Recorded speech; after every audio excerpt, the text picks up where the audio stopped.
So once again, so I'm an adjunct lecturer at UNSW Canberra. What that means is the research that I do is based at UNSW Canberra and supported by the university. I'm the Australian co-lead for the Cybersecurity Workforce Alliance. That's an organisation based in the US, has over 800 members, which focus on virtual internships and virtual apprenticeships for students to get them cyber aware and work ready.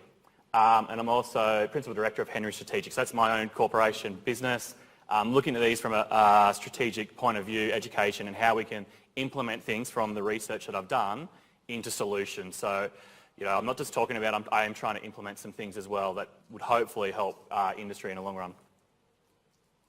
So just a quick quote from Minister Taylor. So he spoke the other day, but he's saying that cybersecurity and cybercrime are among the fastest growing threats to corporations, citizens and governments. So a lot of my talk will come back to this focus on corporations, citizens and government. How do we deal with that? So that's a lot to take in for one industry, is cybersecurity. It encompasses everything. It's a holistic, multifaceted, multidisciplinary industry. How do we teach people? How do we get people aware about cybersecurity? How do we educate highly technical people? How do we get policy people in there as well? Things like that. I've got a quick quote from the OAIC, so the privacy thing. So there's been 63 privacy breaches. The report just came out, I just saw it today. So that was from January 2018 to March 2018. So sorry, I don't have a slide, it only came out. I entered these in earlier. So health service providers, there was 15 notified breaches. Legal, accounting and management services, 10 breaches. Financial, including superannuation, 8.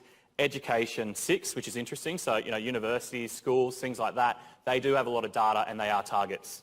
And charities as well. So 4 charities were targeted as well in those breaches. So they were active breaches. Of that, interestingly enough, 32 were human error. 32 are human error in whichever way. The malicious ones or criminal attacks as they listed was 28. So it was actually human error more than actual criminal attacks. So that's another stat that I want you to start thinking about is, how do we deal with this human element the whole time? It's not just technical, it's people and process as well. We've got to focus on people and process. I'll probably say that quite a few times through the conversation. And then there was 2 system faults. So, I don't know, the database was opened outside when it should have been opened on the inside, something like that. They don't really go into the details. And then one was other.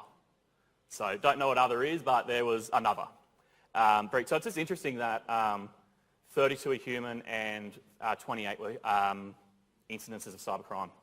So, what is the cybersecurity skills crisis? People talk about it all the time, that there's this crisis. And why do we need to do anything? Do we have to do anything? How do we do this? So there's lots of reports that come out that say there's a critical shortage worldwide of cyber-aware professionals. We see it all the time. We can't fill jobs. It's a key policy issue globally. Governments are trying to address this. How do we address it? How do we address it? Gabe Rotman, the other night, she quoted 19,000 in Australia alone.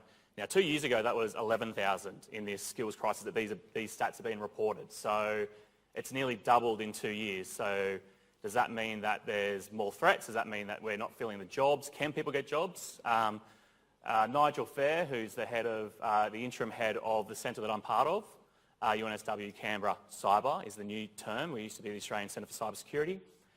He said that there was no skills crisis, that it was a crisis in leadership.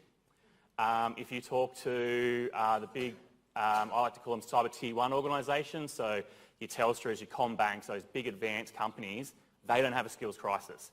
They employ people who they want, they can pay a lot of money, they generally get who they need and have the best staff. They can poach staff and things like that. So those kind of, and they still might have some issues, I'm not saying they're perfect. But everyone below is that, so just say they're the 1%ers, the 99%ers underneath, they can struggle. Multinational companies that don't have a specific focus on it, so to say mining, for example, I've talked to a few people in that industry and they said they can't find staff because people don't associate mining multinationals with cybersecurity and an excellent career, and even a global career as well, because obviously you think about those companies, they're based all around the world. So cybercrime, cyber espionage, cyber disruption is growing. They're continuing to get more advanced. I was in a great conversation, talk earlier about cybercrime ecosystem. And it went through and it was saying, one of the things is there's these forums that they go onto on the dark web, and there was 500,000 people sharing information about how best to do their job, which is cybercrime. 500,000 people on one forum sharing information, sharing their data, sharing how best to scam people, how to get money, crypto mining, things like that. We don't do that on the outside as much. We try and do information sharing, but we don't have forums to that scale of 500,000 people. There are some that work quite useful, but not to that scale. Another stat which is very interesting is there will be 3 billion more internet users, in the next 20 years. So you think about developing nations are starting to get access to this, Africa, in Asia, South America, they're starting to get, so the threats are going to get more and more as people see an opportunity to attack people from a computer anywhere in the world, where you think about the populations of those areas are just increasing. It is going to get worse. Once again, IoT devices are accelerating. Alistair McGibbon mentioned that earlier in his talks about that and the threats that are faced there. Massive. And once again, AI power is growing. One of the things I always find interesting, I read an article a while ago and it was about cybercrime gangs are using AI. Well, of course they are. They're going to be doing everything that we're doing. They have the technology, they have the money, they have the budgets to do these things. So we're fighting a battle against another organisation. Nation states, things like that. Of course, there's going to be big threats. Once again, like I said, so they're getting, and everyone can touch on this, so they're getting more sophisticated and becoming global events. So obviously WannaCry, things like that, opened the risk and the global nature of these risks. That, once again, we're probably good in Australia because of timelines, but we can't always rely on timelines being Friday and everyone's apparently at the pub as the news reported. I think we just dodged at that time. It's imperative that Australia does not fall behind in key initiatives and policy measures. We need to think big. We need to think strategically in this space. How do we address education? How do we address schools? How do we address primary schools, secondary schools, tertiary education, so vet and higher education, and the general community? How do we engage with small businesses in this, medium businesses? It's a very important issue, and we don't want to fall behind because it will affect us essentially in the digital economy. We've got a small population, but we do fight big. So once again, a question that I always have is, what's the definition of a cybersecurity professional? What is it? Am I a cybersecurity professional because I'm giving a talk as an academic? What about CISOs? So CISOs who are in leadership, obviously they should be a cybersecurity professional. Technical specialists, once again, that's important. Are they cybersecurity professionals? A government official, you think about Alistair, Tobias, Feakin, those kind of people, they would be cybersecurity professionals. But then, well, what about entry-level graduates? Are they cybersecurity professionals, or are they just lower-level cybersecurity staff? One of the things that really irks me in the research that I found in my consultation with industry is this 5-year requirement for staff. If you drop that back, there'd be a lot less skills gap because you're opening up to those people who have gone through the education but don't have that 5-year experience. It's I'll get to the like Seek and News and stuff like that where they mislabel things. So industry commentators, so are they professionals? Are they cybersecurity professionals? Like they do a lot of commentary. So the News, for example. One case that I found interesting reading recently was 77%, on day one, so 3 days, over 3 days news cycle. 77% of all small businesses are cyber protected, are safe from cybercrime. And I'm like, that's not right. I don't believe that. The next day was, give me a moment. The next day was 77% of all small to medium-sized businesses in Australia are safe because they use antivirus software. And finally, obviously, some organisations got to them and went, that's a massive issue. So the next day in the news cycle was 77% of small to medium-sized businesses are at risk because they think they are safe. That's the communication that we need to have. That's the message going through. So that was 3 days in a news cycle which was 100% wrong to getting it more right. And how do we communicate that message? So once again, industry commentators, I guess, are important. The media are important. How do we get it to the general public? Social media influencers. So, 10 years ago, people wouldn't think that social media, well, probably didn't exist, wasn't around. But now you have cases where a Kardashian tweets or Instagrams something on a company and their stock price drops. That's the influence that some people have in the world, which is another risk that we have to kind of look at as far as how do these things affect cybersecurity and how they affect the general community in a sense. So we need to define what a cybersecurity professional is and what kind of skills do we need. So we can't just say we have a skills crisis, because cybersecurity is multifaceted and multidisciplinary. We need to define what we actually need. So people going through these education pathways know where they should be focusing on, what skill sets they should be focusing on. So I'd like to say that a cyber-skilled workforce equals a cyber-resilient economy. So if staff are aware, going back to that stat before about the 32 staff who released the information by accident, if we got rid of that human error, there'd be 32 less. So it would half the privacy breaches, just for example. So that's one example. So ensuring that all staff are cyber-skilled and aware. So it's not an easy task. So organisations do struggle with cybersecurity programs, but you need to have a behavioural change. That's what we need. So we need to talk to psychologists and things like that, engage with these type of professionals to find out how do we communicate this message of cybersecurity into the community, into organisations, to change the fundamental behaviour of people. It's not an easy task. Like, obviously, we wouldn't have that many vendors, excellent vendors here, vendors worldwide trying to focus on this. Governments are focusing on this. Everyone's focusing on it. But it's essential, because if we get to that point, we'll have a cyber-resilient economy and we will grow and we'll prosper and it'll be a much better place, hopefully, until the next thing. So, but once again, you're probably thinking, oh, that sounds great, Adam. But there's no silver bullet. There's not an easy solution to any of this. As I've mentioned, the field is complex and multidisciplinary. It's not just technical, but the risks and threats are always evolving. So we definitely need those technical skill sets, but we also need soft skills and other skill sets and other disciplines. So once again, as we all know, it incorporates so many things, multifaceted. So, national security is an easy one, defence is an easy one. Economics, sociology, like I mentioned before, political science, like we need politicians who understand this. We're fortunate that, we do have some people, pretty smart people in government who are working on this, who understand the high technical things and the low implications as well, and everything in between. We are fortunate in Australia to have that. History, learning from lessons, learning from other ages, how they dealt with certain things, and obviously psychology, like I mentioned, it always helps. So we really need new ways of thinking, understanding and strategies to respond to this in the digital age. If it's increased in 2 years, if the start is correct, depending on how you look at it, if we've gone from 2 years ago having an 11,000 skill gap to a 19,000 skill gap, we're not doing it right. We're not fixing the solution. And obviously we might have long-term plans, but we're not implementing things quick enough to be able to have a solution to this. So we need to have new ways of thinking, strategies, and implementing them into all facets of our economy. So I'm going to have a look at a bit of an academic view. So what do the academics think about this? The issue, the skills crisis, education, skills and workforce development. So depth over breadth. So purpose-driven. A lot of courses can be very technical. I'm not saying that you don't need very technical courses. I think you do. But others say that you want breadth, so you want a generalist. I think you need both.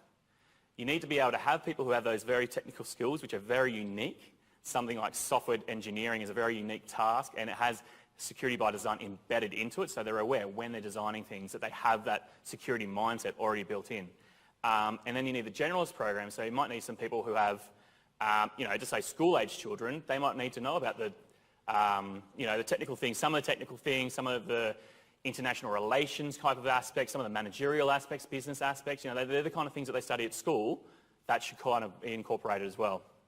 Once again, work integrated learning, placements. So I think these are essential, especially in the technical area. So in America, in the US, I don't have it up there, but they have an explosion of cyber ranges. All the universities are spending big money. One university, it is linked very closely, or is located very closely to a military base, but they were given $50 million from the government to develop a cyber range. $50 million to develop a cyber range for that university. Now, obviously, they do have a lot of military students coming through that, but there's no reason why Australia can't adapt more, because how are we meant to expect the students going through higher education to have the skills if they're not there practicing? They're not there every day going through the simulations. Like driving a car, a manual vehicle. So if you're driving, you start in a manual vehicle, you're clunking around, you're thinking about it. After however long, I don't know, it probably took a while. It starts to become automated and you just do it instinctively. That's what we need. That's what we need to train these people instinctively, either within the organisation or through higher education. I think you need a mix of both. So having those cyber ranges, those type of practical teaching methods, and integrating into work placements. Students these days, they are on, well, they're not on Facebook anymore because they're all young. Apparently that's old. They're on whatever they're on, other stuff, Snapchat and Instagram and things. And so they look at things differently to what older people do. So we need to know how to get them into the workplace so they actually can work. They're not just writing emails with lols and smiley faces and, yeah, man, in emails, things like that, but also just how to act in a team. We need to have those skills because a lot of organisations, they'll say their technical staff can't talk to business, people can't work in teams, they have a lot of issues. In these industry consultations I've had, and you know, they're pretty basic skills when some like older people or old management will just be like, why can't they work in a team? What do you mean? Like, that's the whole point. We haven't developed them though. We're not developing those skill sets. So work integrated placements help that. Obviously they're not easy and it can be hard for organisations to deal with interns, but I think it is, the benefit does come through. Some of the stuff that I'm doing with the virtual internships, that's why that program is beneficial, because they're not embedded into an organisation. They go through a case study with an industry mentor, and that program enables them to get that work readiness without having to sit in an organisation, make coffee and be looked after by a staff member who's then not doing their job. An avoidance of an all-in-one approach. We can't just say one thing is going to fix cybersecurity, education, workforce development. Higher education can't do it by itself, vet can't do it by itself, government can't do it by itself, you know, Telstra or whoever, organisations can't do it by themselves. We need to ensure that we're looking at multiple things, not just like one curriculum. So universities are looking at one curriculum in cybersecurity. Well, that's going to be pointless. You can't just have one course looking at cybersecurity if you look at the roles that we have in government alone are multifaceted. You can't have, you know, Alistair and Toby Feakin sitting in the one room learning technical stuff when their expertise is governance and program management and international relations. They're the types of things. You can't have one curriculum. That's what I believe. I know a lot of other universities are focusing on one curriculum, but that's not going to solve the whole issue. So another thing is that you need to remain relevant. Like, we do have a lot of universities which just started, and institutes of TAFEs as well. So I haven't mentioned TAFEs as much, but they are starting to interact with industry, but it's also interacting with multiple organisations within industry, because otherwise you're only really teaching one aspect of cybersecurity that's relevant to them in some ways in the courses. So you don't want to focus entirely on telecommunications if you have students doing finance and things like that. They're the kind of things that we need to look at and evolve in what we're doing in organisations and in institutions. So always held in line with industry's new direction. And that's also how cyber ranges, if they're adaptable, can always have those new threats that are coming through. There's no use learning what was happening 3 years ago, even though it could be relevant, if it's no longer relevant. So, you know, some things do continually evolve, and we have found that certain threats, new versions of them come through, so that is relevant. But at the same time, we need to keep in direction. There's no point teaching someone in a certain really technical field if it's going to be automated in 2 years. It is a waste of time for the student, it's a waste of money for the student, it's a waste of time. So we need to ensure that in the education, we're being relevant and ensuring that what we're doing is forward-focused. So once again, this is how we can learn from other industries. So other programs, I always link it back to medicine, I've mentioned this before, the medical field. So other programs have a strong focus on practical skill set development during work placements. So medicine, you have nurses, you have doctors, you have specialists, you have admin staff, you have lots of different staff in this industry who all have very specialised training, and they all do work integrated learning as well. You can't become a doctor without doing some time in a hospital, without doing some other things. Those skill sets you develop and you get more and more skilled in that. I think that's really important. We need to look at what other nations are doing. So knowledge, skills and abilities. I know that the National Institute of Cybersecurity Education in the US, so they've developed work over 11 years. So work roles for cybersecurity, the knowledge, skills and abilities in each of those work roles which are required, and the tasks that are undertaken. There's no use rewriting the book if we can go to the US, and I've talked to them and they're very nice and want to share. There's no use us taking 11 years to try and catch up when they've already got it. Yeah, we might have to make a few adjustments to Australianise it or whatever, but that's not that hard. It's not going to take 11 years to do that. We need to talk to our partners in these kind of strategic ways to get these frameworks, the high-level frameworks in place, so then it drops down. This is from the Sector Competitive Plan that AustCyber said. So 77% of industry think the current training and education programs are not fully preparing students, professionals, for the workforce or workplace. ACER reported a similar figure, ASACA reports a similar figure. Education isn't working at the moment and we need to adapt it in cybersecurity. Once again, 65% think that relevant experience is there. So I go back to that ad about Seek. Everyone's seeking 5 years experience for these professionals, but maybe if they've got 3 years experience, maybe if you just learn with them. I was listening before to Tom Moore from With You With Me, and he goes to organisations and he does a very quick program to upskill military veterans, so ex-vets, and he goes to an organisation. He said, "Okay, I'll test my staff against the ones that I want you to recruit against your current staff in a challenge, and I bet mine will win. And if not, then don't take them." And they won. And so that's a small course, but they don't have 5 years experience in cybersecurity. They have might be 10 years in military. But the military invests a lot of money into every single individual they have in upskilling them to ensure that they can do their tasks. These are talented people. So I think part of it is that industry is its worst enemy. HR departments don't necessarily understand cybersecurity, the requirements, because it is multifaceted and there's so many people. Once again, some people have communication issues, some people, whatever, and HR, you can't fit into a box. You need to have better processes to go through. Once again, not every role. I read a role that had 10 years business acumen experience, 5 years management experience, 5 years pen testing, and it was you needed a CISP as well, and it was paying $70,000 a year. And I'm like, well, for one thing, you're not going to find anyone with all that because half of it hasn't existed that long in some ways. And that pay rate's ridiculous. On the other side, you have students who are coming out of universities, and then this is relevant I listened to a talk earlier from Robert Penridge from British Telecom, and he was saying similar thing in the UK, where graduate students will be going to organisations and be requesting $150,000 a year, Australian dollars here, for a job, for a graduate position, well, an entry-level position, sorry, not a graduate role, and organisations are paying it. And that's a very dangerous baseline to say that a entry-level person who has no experience in the workplace and their education, we've just found that the education that they're getting might not fit very well in there, and they're requesting $150,000 and they're getting it. Like, where's my $150,000? I want to go for these jobs that are apparently entry-level. Like, we're setting very, very dangerous bench lines and base marks in that. In the UK, they're getting about 100. They're getting, I think he was saying they asked for £90,000, which is equivalent to 180,000, give or take, Australian dollars.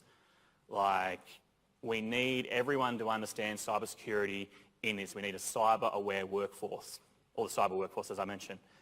So once again, academic programs incorporated with practical learning. So I've embedded that in. I keep on saying that. I do think it's very important in both the technical, but also in policy. So for example, there's a program called the Atlantic Council, and they have a cybersecurity policy competition where it's like a debate, and they go through a scenario of a national disaster, cybersecurity national disaster. So, someone shuts down all the electricity or something like that. But they go through it and have to work through a solution in that, in all different levels. Like, that's fantastic, because that's what we need. We need people to be aware, and our policy thinkers to be able to go through these things the same way as the technical people, learning to drive.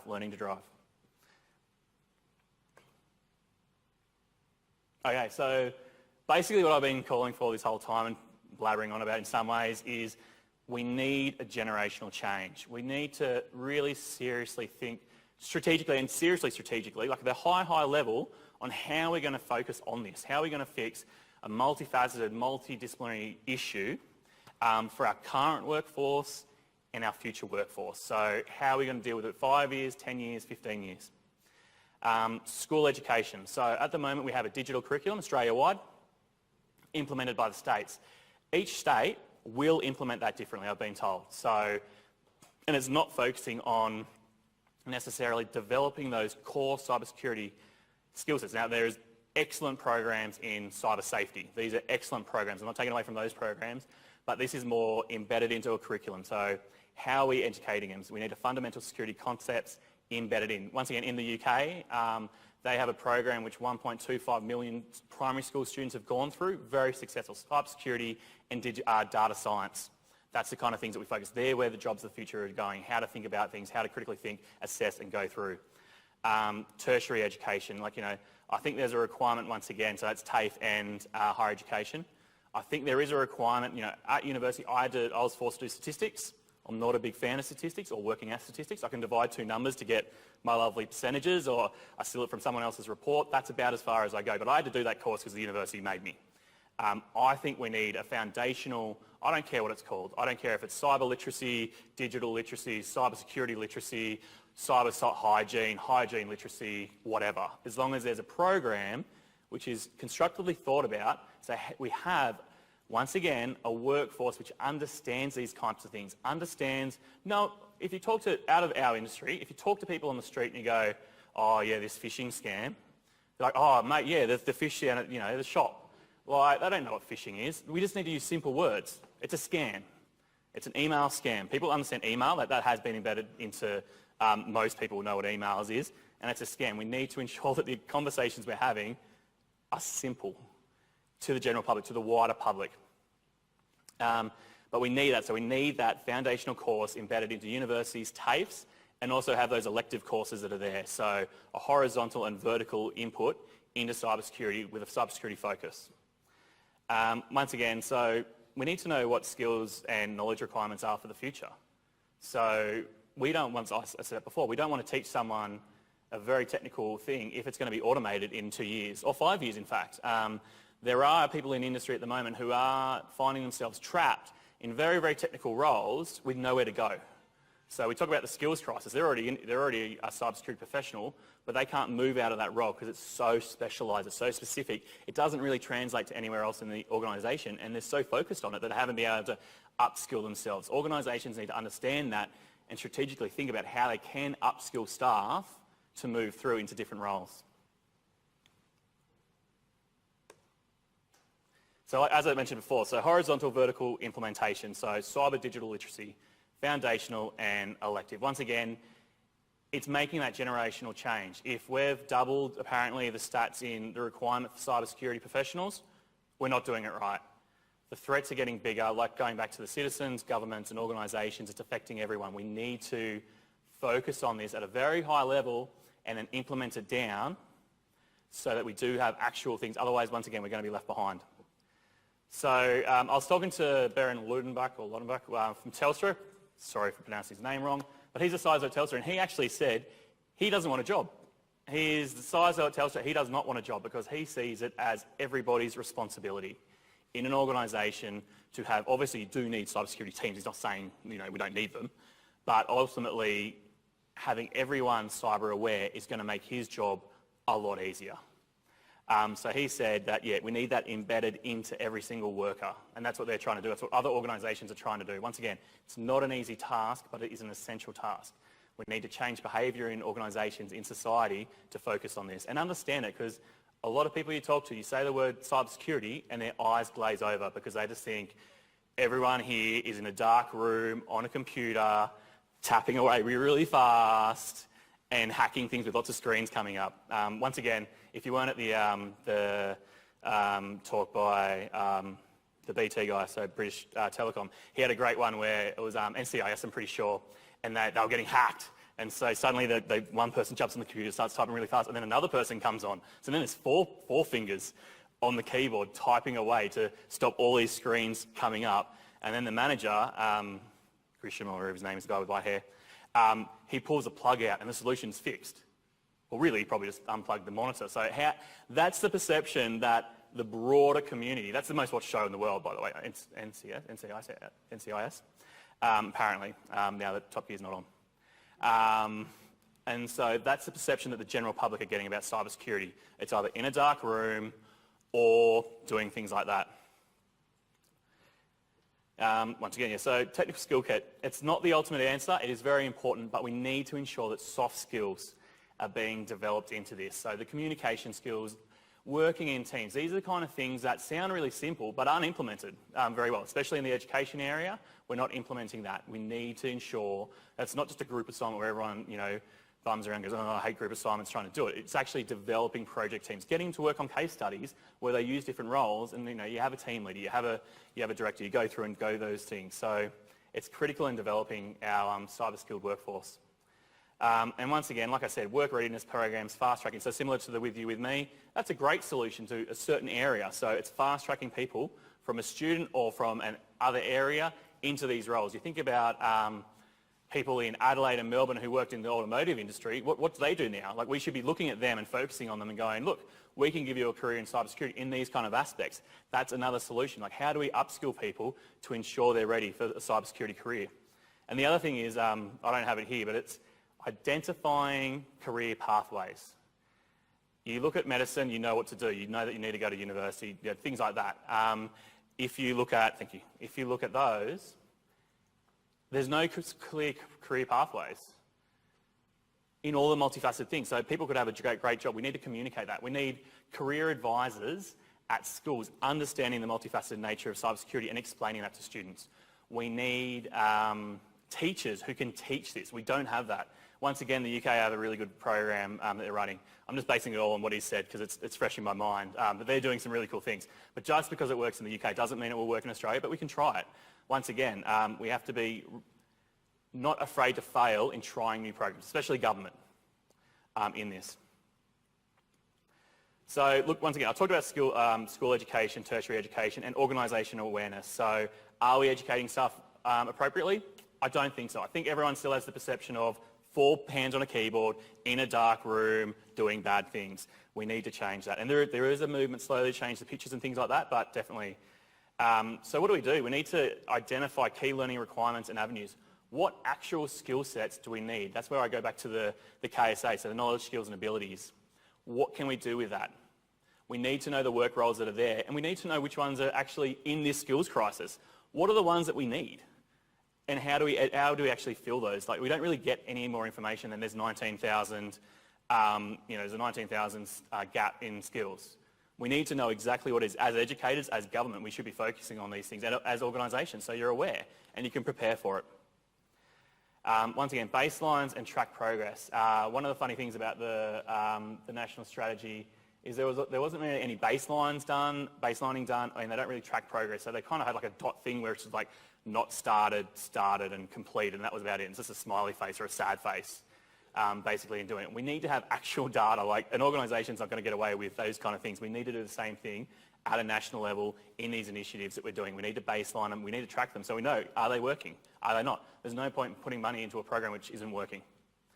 And once again, look, we need to develop a clear strategy in the education and training skill development space of how we actually do this at the individual, organisation and national level. It is crucial.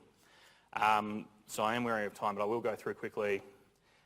So to do that, how do you baseline? How do you do those kind of things? So I came up with a very simple framework to look at it. So 5 points: education type, level of expertise, field of education, purpose, why you're doing it, and how you're going to apply it. So when we look at it, there's multiple ways to learn cybersecurity. You could do on-the-job training, you could be self-taught, obviously primary school education, all those kind of things, industry certifications, adult education, and university of the third age. So if you don't know what that is, that's for older people, I'll say, who are going back to uni and trying to learn those kind of things. So that's for the older age group. Level of expertise. I like to keep things simple. If it's going to be put into a matrix, there are some very, very good, like I mentioned, in this framework, there's Sophia in the UK, you can look them up, about levels of expertise. I just kept it simple, 5 categories: basic to advanced expert. Where do we categorise these things? What do we need and where do we need to put them? No, that's all right. Field of education, so I've only got 5 there, but they do, I think, encourage and encompass everything that we need. So political, social, legal, technical and people. I'm happy to debate that, but I think those 5 kind of do cover the multidisciplinary high-level needs that we have. Purpose, what are we doing it for? What are we trying to teach people for? Is it national security, espionage? Is it intellectual and privacy protection? Is it SME protection, home user cybersecurity? What is the education being undertaken for? What is the type of thing, the purpose? And how do we apply it? Is it individual action? Is it a team leader, mid-level management, executive management, things like that.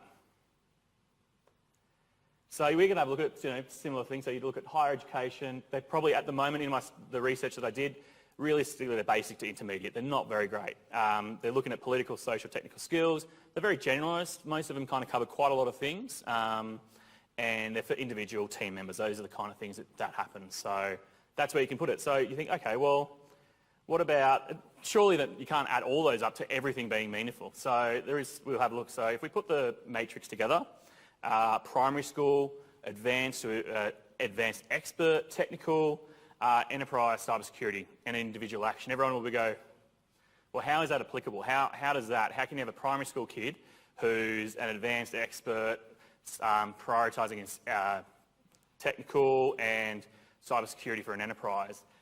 In the UK last year now it would be, a 13-year-old got a six-figure sum from an international based bug hunting company for finding a major exploit in an organisation. 13. He got a six-figure sum just for that one thing. Hopefully he probably got the exchange rate right between US and pounds. I'd be going for the pounds from memory. And so we have people in there around the world who can do these things. We need to establish it, we need to understand it, and that's how it works. So once again, it can situate its existing programs and align them with specialisation, mission sets, roles and outcomes. So if the government really wants to look at this, how do we focus on this? We just put them up on the board. So do we want to focus on higher education? Do we want to focus on vet, primary school? I'd say everything. And you put it in and then you can track all the programs and how they go. Once again, it's not the whole story, but it is a beginning. There's no silver bullet, but we can work together and we need to ensure that this is done appropriately. I know that the Department of Education and Training, the federal level, they're not very engaged in this strategy, so they're off the record, I guess, comments that I've heard around the place would be that, the ACSC, well, aren't you guys there to do that? Isn't that what ASD does? Like, they do cybersecurity. We don't know about cybersecurity. We need these agencies looking at it because, once again, multifaceted, multidisciplinary. We definitely need areas like the Department of Education and Training who educate and do all the programs, both state and federal, focusing on this as a national issue because it is going to get worse. And once again, more needs to be done, but I'm not saying it's going to be easy, but we do need to make some major changes to ensure that in 2 years' time, I'm not speaking again, and it's 38,000 people who are staff, and we've had a major breakdown like in Atlanta where for 5 days straight, half their council programs were shut down because of a $55,000 ransomware attack. They didn't know what to do. They weren't going to pay the $55,000 because they're not going to pay it. But there was a large portion of programs. You think about things that are automated the government does. They couldn't do speeding tickets. That's great. They couldn't do parking tickets. They had to be written out. Speed cameras didn't work. Buildings didn't work. You couldn't get into buildings, things like that. Like, everything started to shut down. We haven't done any preparation as a nation on how do we actually deal with large level events. Now, I'm sure ASD and think of those kind of people have. I don't have that information. If you work in there, you probably know more. But if that's the case, we also need to have a plan to communicate all this. How do we communicate it? How do we communicate when the lights go out? And ongoing evaluation is critical to identifying the strengths and weaknesses in programs. Like I mentioned, there's no point funneling money and time and effort into a program that isn't working. We have to be strategic. There's only a finite amount of resources in Australia. We have to work smarter. Thank you.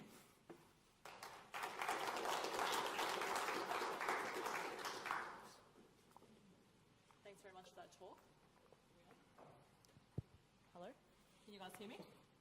Yep. All right, I'll open the floor to questions, if there's any. Just raise your hand and we'll bring along a microphone.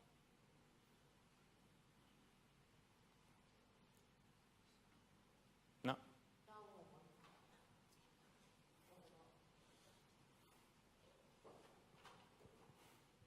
Thank you. Thanks for your talk. I guess mine's more of an observation than anything. Yep. I've noticed from the conference here today, over the last couple of days, that there's a huge representation of defence and police as a solution to the cyber coalface.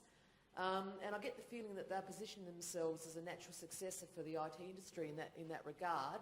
And I guess pondering that thought, whether it's right or wrong, just pondering that, if we don't get involved on this from an industry point of view and private enterprise, then perhaps they'll make that decision for us, and they'll shape it according to what their interests are, which is quite often political. So just an observation. I'd be interested in your thoughts around that. Yeah, look, I didn't mention it in this talk, but yeah, public-private, I did a bit, but yeah, public-private initiatives are critical and at all levels. So that high level, obviously, yeah, we don't want one government department dictating everything. Like if there is a major issue, if there's a major event, to say like the Atlantic one, it's not going to be just them. Everyone's going to be involved. Like we need a group who's able to, industry and government, working together in that. I know that there is a lot of threats sharing and things like that, but we also need to think about those strategic things. And yeah, no, I agree. Definitely need both sides, government, academia as well. We can give back. You know, it's not just all hearsay or non-practicalities. So, yeah. Oh, yeah, sorry.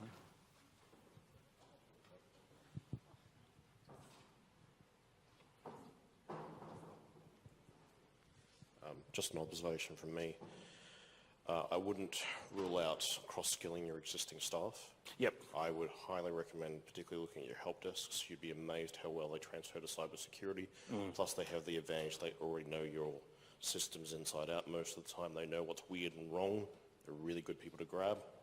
Also, don't flatly look at IT. Yep. I know at least one person here today who's been working in the cybersecurity for a bank for 10 months now. His previous roles was as an electrician. I hired a guy 2 years ago who's absolutely fantastic at cybersecurity, and his previous background was doing statistical analysis of plant genes. So, yeah, no, we do need to broaden it as well, because there are people out there. One of the things with the virtual apprenticeship program, so one of the people so it's open to all faculties. So one of the people who did it from the US, she was a Bachelor of Education. She now works at the New York Federal Reserve in risk after going through the program, because she had the skill sets, moved out from education and into a job at the New York Federal Reserve focusing on financial risk. So there are skill sets and people are trying to identify that. Once again, I don't touch on aptitude testing. I think those kind of things, and industry organisations do also have to make sure that they have an effective strategy for transitioning staff, especially like help desk people or any other people who do it. So no, I definitely agree with you.